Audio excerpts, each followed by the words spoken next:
saludos también para nuestra queridísima amiga Stephanie. ¿Cómo estás? Stephanie Botero, la abogada de Tu Punto de Encuentro. ¿Cómo estás? Muy bien, muchas gracias. Es un placer estar otra vez acá con ustedes acompañándolos. Y entretejiendo el tema del día, ella nos viene hoy a hablar acerca de un tema que también involucra a nuestros niños, ¿verdad, Stephanie? Sí, claro. Con ustedes voy a hablar hoy sobre el tema de custodia, cuidados personales y el régimen de visitas de los niños menores. Bueno, nos separamos, el matrimonio era una maravilla, pero resulta que las cosas no funcionaron, entonces ella se lleva el niño, yo lo visito cada cuánto. ¿Cómo funciona todo eso? Ese no lo podemos partir por mitades, como los bienes. Ese nos toca compartirlo el resto de la vida. Sí, normalmente cuando los padres están juntos, la custodia y los cuidados está a cargo de ambos padres. Pero cuando hay una separación, por lo general hay un padre que se queda con la custodia y los cuidados, quien es el que va a vivir con el menor. Y al otro padre es al quien se le reglamentan las visitas. Si están de mutuo acuerdo, pues es muy simple, porque el padre podrá ir a ver el niño cada vez que lo desee, pero si por lo general no se llegó a un acuerdo muy específico. Que es lo que casi siempre pasa, que te terminaron peleados. Si terminaron mal, se busca o se procura que en el trámite del divorcio se diga cómo va a ser en específico el tema de las visitas. Y cuando digo específico, es muy específico. ¿Qué fin de semana cada 15 días?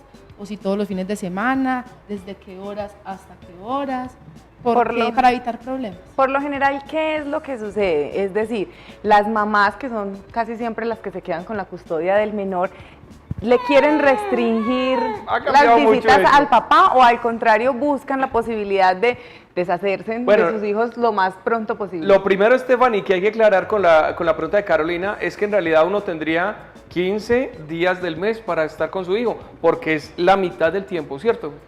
Sí, pero por lo general es muy complicado porque si el menor estudia, todas esas cosas, se procura que el padre o la madre, quien se le reglamenten las visitas, lo vea los fines de semana, a no ser que el padre, pues digamos, viva en el segundo piso y la madre en el primero, tenga la posibilidad de que el menor tenga más tiempo con él, pero por regla general se regulan que esté un fin de semana con el papá y otro fin de semana con la mamá, que lo recoja en la casa de la mamá o del papá a las 5 de la tarde del viernes y lo regrese el domingo a las 7 de la noche. Y eso acarrea una responsabilidad, es decir, yo tengo un hijo y se lo voy a entregar a su padre a las 5 de la tarde los viernes, pero no alcancé a hacer las tareas, no, el fin de semana a veces tiene fútbol, qué sé yo, tiene clases de patinaje. Entonces también la reglamentación va para que el padre que se lo lleva, sea padre o madre, tenga la responsabilidad de hacer las tareas con el niño y de llevarlo listo para que inicie clases el lunes.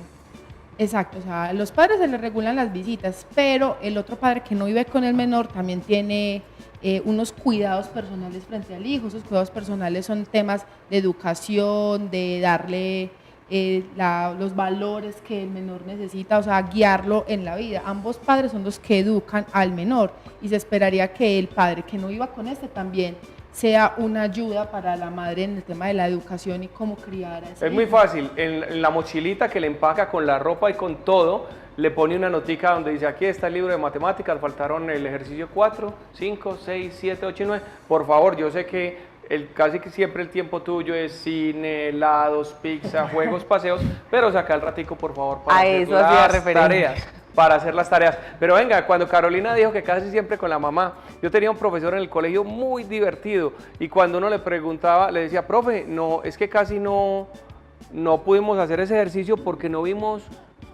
entendimos el tema porque no había casi ejercicios. Y él hacía, mentirosos, en ese libro hay ejercicios así. Y juntaba los dedos de los pies con los dedos de las manos. Y les cuento que la cantidad de casos que yo conozco, donde el papá se queda con los hijos y le quita la custodia a la mamá, son así. Es decir, todo está cambiando y ahora, como lo dije en estos días charlando, antes las mujeres cocinaban como la mamá, ahora beben como el papá, pues han cambiado tanto ya con los ingresos y con la rumba y con esta nueva mentalidad y con todo, que a veces los papás consideran, vea, la niña está mejor conmigo, yo me quedo con ella y usted la visita. Eso es una muy buena pregunta para Stephanie. ¿Qué es lo que define un juez de familia o una comisaría? ¿Dónde puede estar mejor el menor? Normalmente, si por algún motivo se tiene que ir a la comisaría, digamos que se hizo el trámite del divorcio, pero después de lo que se reglamentó ahí quieren modificarlo.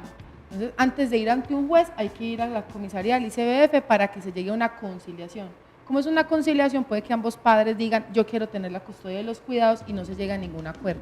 Provisionalmente, el comisario o el defensor de familia va a dejar que el menor se quede con uno de los padres mientras se hace el proceso judicial. ¿Él elige o el niño elige o quién decide? Depende, o sea, al menor se le escucha cuando ya tiene cierta edad, digamos, a partir de los 6 o 7 años, al menor se le escucha para determinar el niño con quién quiere vivir. Pero si digamos que desde el principio el menor está viviendo con la mamá y el papá es el que dice que ahora quiere la custodia, provisionalmente se lo van a dejar con el que el menor estaba, o sea, la madre. Pero si el padre ya hace la demanda, el proceso judicial ante un juez, entonces el juez va a venir a escuchar ambas partes y las pruebas que se pueden aportar son muchísimas, tanto que se va a escuchar al menor como puede decir uno de los padres. Vecinos, videos, fotos. Exacto, o sea, decir, por ejemplo, el papá que quiere la custodia diga es que la mamá se la pasa todas las noches de rumba en rumba, nunca está en la casa y el niño lo cuida a una vecina. En cambio conmigo, yo vivo con mi mamá, yo tengo más tiempo, mi horario de trabajo es flexible y yo puedo compartir más con el menor. El juez va a mirar, más allá de la posición económica de alguno de los padres, es ver que tengan la posibilidad de cuidar al menor. Muy bien, Stephanie. Tema interesante también a tratar. ¿Cómo hacemos con la platica? ¿Cuál es la responsabilidad económica mía? Yo soy el papá, se quedó con la mamá, lo visito cada 15 días, pero ¿qué porcentaje de mis ingresos o cómo se hace el arreglo para que se pueda pagar el colegio, el transporte, la salud, todas las obligaciones que uno tiene con los hijos? Cuando se hace el divorcio, digamos, de mutuo acuerdo, en el acto que se hace ante el notario, se deja claro el tema de alimentos, educación, salud. Normalmente acá en Colombia se pacta que todo lo que no cubra el POS es 50 y 50 entre los padres y alguno de los padres tendrá afiliado al hijo. El tema de la educación también es igual, 50-50, tema de transporte, matrícula, útiles, uniformes.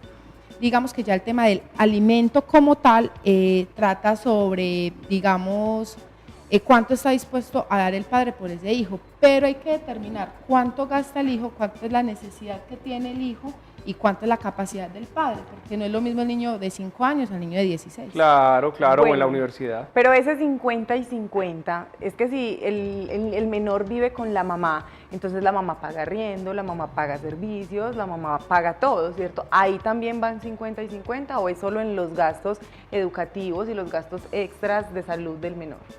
Digamos que en el tema de los alimentos al hijo se le pacta, que los alimentos el padre va a dar quincenalmente 200.000 pesos, o sea, mensualmente serían 400. De los 400 se entienden que de ahí la mamá saca para el tema de los alimentos, el mercado y el tema de la vivienda del hijo. Hay padres o hay veces que cuando los cónyuges se van a separar, pactan de mutuo acuerdo alimentos para la madre. O sea, para la excónyuge pactan a veces 100.000, 200.000, pero eso es por un acto de voluntad. Porque normalmente cuando se va ante un juez, ya a esos alimentos se les llama sanción y si se logra probar una causal de divorcio, pero normalmente los padres pactan alimentos para los hijos y no se pacta ningún alimento para la madre. Stephanie, yo arreglo con mi ex esposa que voy a dar 2 millones de pesos mensuales. Muy juicioso, muy organizado, el primer mes cumplo, el segundo mes cumplo, al tercero ya me cuelgo, al cuarto no contesto al celular, al quinto ya no, ni en la oficina me ubican. ¿Qué pasa ahí? ¿Qué proceso sigue? Si se pactaron esos alimentos en una acta de conciliación o en la escritura de divorcio o ante un juez, ese documento que se expide presta mérito ejecutivo. ¿Eso qué significa? Que la madre con ese documento puede ir ante un juez de familia y realizar un proceso ejecutivo para que se le embargue el salario a ese padre que ha venido incumpliendo con la cuota alimentaria. Si ese padre no tiene un salario. ¿Usted o sea, qué no le iba a decir? trabaja. Usted no le iba a decir padre, usted ya le iba a insultar, ¿cierto? por Mentira, no. supuesto que no. Pero si ese padre de familia no trabaja como empleado, sino que él es el empleador o tiene empresas, probablemente no las tenga a nombre de él, sino a O se nombre de quedó la sin mamá, a trabajo. nombre de otra persona. No, digámoslo en un caso más abusivo, o sea, en el caso porque es que sucede, ¿cierto? Que no quieren, de verdad no quieren demostrar que tienen unos buenos ingresos. En ese caso, ¿qué hace la ley? Pero realmente es una persona que vive en una casa cómoda, tiene un carro cómodo, pero va y dice allá simplemente, no, yo no aparezco en ningún lado como un peso. empleado, a mí no me llega la plata a la cuenta, sino que la tengo en la cuenta de fulano. Entonces, ¿qué se hace ahí?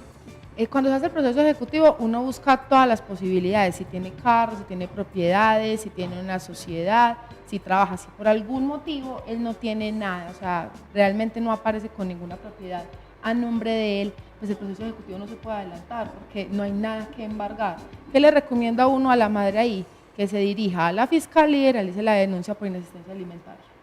Bueno, ¿hasta En la qué edad? fiscalía. Sí, porque ya está es un tema, el no pagar alimentos a uno de los hijos es un delito acá en Colombia, entonces se hace la denuncia ante fiscalía y allá ya lo llamarán a él a decirle, venga, explique por qué no ha pagado alimentos y eso le puede generar un antecedente. Y es penal. retroactivo, lógicamente. Si deja de pagar un año tiene que ponerse al día. Sí, claro, Desde si que esté debe un pactado. año. Sí. Sí, desde que esté pactado, porque es que ese documento lo que demuestra es, por ejemplo, él le iba a consignar 2 millones de pesos los 30 de cada mes y él iba a guardar los comprobantes de pago que iba a realizar de consignaciones.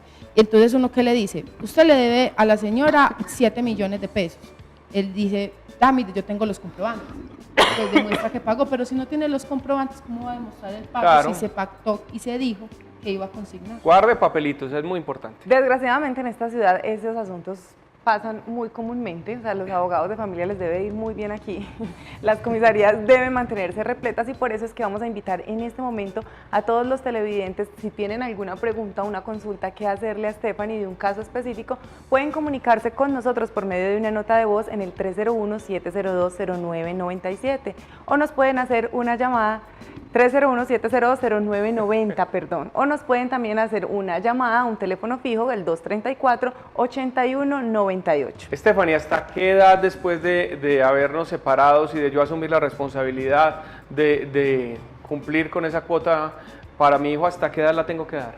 Legalmente es hasta los 18 años, pero en el caso de que el menor estudie, se va hasta los 25. Pero hay que tener claro que quizás, por ejemplo, ahora los jóvenes estudian desde muy temprana edad y terminó su título profesional a los 22. Sí. Hasta ese momento se le pagan alimentos. La norma dice hasta los 25 o hasta el primer grado de título que reciba, que sería hasta ese. Muy bien. Claro que si el papá está pagando la educación, normalmente pues hay casos en que quiere seguir estudiando, hacer una especialización, algo, y casi siempre los papás que son juiciosos y responsables, venga, hasta que esté organizado y ganando su platica, yo lo apoyo, que eso también es un buen respaldo. También hay otra situación que quiero preguntarte y es si la mamá tiene unas buenas posibilidades o el papá unas buenas posibilidades económicas y es quien está bajo la custodia, el otro excónyuge o el otro padre, yo digo, yo tengo mi hija y yo digo, no, yo es que yo la quiero meter a un colegio que vale 1 millón de pesos, pero resulta que la otra persona pues no tiene cómo dar esos 500.000 pesos. ¿Qué se hace en ese caso? Porque nos acabaste de decir que es 50 y 50. Sí, en ese caso la madre tendría que ceder porque hay que ver la capacidad que tiene el padre de sufragar ese tipo de gastos. Digamos que tú ganas 8 millones de pesos, pero el papá gana 1 millón. No es lo mismo la forma en cómo tú tienes para realizar un pago de esos que el papá dar mensualmente, por una mensualidad de 500.000 pesos. Entonces, normalmente se busca determinar cuál es la capacidad del alimentante, porque no se puede mirar que el hijo quiere muchas cosas que a veces el papá no pueda sufragar y que le queda en imposibilidad de pagar. No, y lo que hablábamos ahora, a veces uno trabaja independiente, tiene buenas épocas, otras son épocas de crisis, entonces también hay que entender que a veces se puede responder y no se puede responder, pero ahí sí lo que hay que hacer es llamar, concertar, explicar todo eso. Vean, me voy a colgar este mesecito, pero cuente con que en 2 meses, todo lo que se pueda conciliar es muy importante. Es mejor que un mal arreglo que una buena pelea. Sí, totalmente. Igual uno le recomienda a los padres que si por algún motivo no tienen para seguir sufragando los gastos, digamos que habían pactado una cuota de 2 millones de pesos porque el señor se ganaba 5 y de un momento a otro hay un revés económico, pierde el trabajo y ya se está ganando es 1 millón. ¿Cómo va a hacer para pagar esos 2 millones que había pactado? Entonces uno normalmente les recomienda no dejar de pagar, sino que llegar a un acuerdo, citar nuevamente a esa madre una comisaría de familia para que se haga otra constancia o otra acta de acuerdo de conciliación donde se haga una reducción a los alimentos para que el padre pueda seguir sufragándolos, porque si deja de pagar, realmente al legislador o a los jueces no le interesan que digas que yo perdí mi trabajo, no es que se tenía que pagar, porque eso es una obligación. Si yo llegué a un acuerdo, pero ese acuerdo no se cumple y entonces necesito recurrir a un abogado, ¿cuánto más o menos me puede costar este proceso? Normalmente nosotros como abogados se cobra el 30% de lo que se logre recuperar al final, porque es un proceso ejecutivo. Desde el proceso se hace la demanda por los alimentos, dura aproximadamente 8 meses, 1 año, y luego ya cuando termina el proceso y llega una sentencia del juez, que ese proceso ya se va a ejecutar, hay unos dineros consignados por temas de embargos o si se logró el embargo de un inmueble, entonces rematarlo, porque tanto la Corte Constitucional ha dicho que si el padre no tiene trabajo pero tiene propiedades y si hay que llegar al punto de rematarlas, pues se rematan, porque hay que mirar cómo salvaguardar los alimentos de ese hijo futuro. Stephanie, muy bien, muchas gracias. Muy interesante el tema. Una última pregunta. Si yo tengo mi sueldo embargado porque fui fiador, por ejemplo, de un amigo, y luego me pueden volver a embargar por no cumplir con cuota alimentaria, es decir, a uno lo pueden embargar varias veces el sueldo. Digamos que el sueldo acá en Colombia se puede embargar hasta el 50%. Sí. Entonces, digamos que usted le debía dinero a una cooperativa financiera, las cooperativas pueden embargar en Colombia hasta el 50% también. Pero en el tema de alimentos, los alimentos tienen una prevalencia superior. Es decir, tienes un embargo del 50%, pero te demandan por alimentos y te llega un embargo del 50%, la cooperativa pierde y empiezas el de alimentos porque tiene un orden de primer lugar acá en Colombia. Bueno, muy bien. Tema del día para terminar. ¿Qué opinas de la adopción? La adopción directamente pues, personal. Sí, ¿adoptarías? Personal. ¿Adoptarías a un niño o una niña? Sí, yo he notado que es una forma de ayudar al planeta por la sobrepoblación que existe pues necesariamente. Y no habría ningún problema tantos niños que se encuentran en hogares de paso, que a veces llegan los 18 y el gobierno les dice, hasta aquí llegué con ustedes, sería darles un hogar a ese tipo de niños, así que yo sí en algún momento... Si algún día toma la decisión, nos traes a la Estefanita, ¿listo? Y de hecho, eso que acabas de decir es muy importante, o sea, no necesariamente tiene que ser un bebé, porque los bebés pues son los más apetecidos, los que más opciones de ser adoptados van a tener.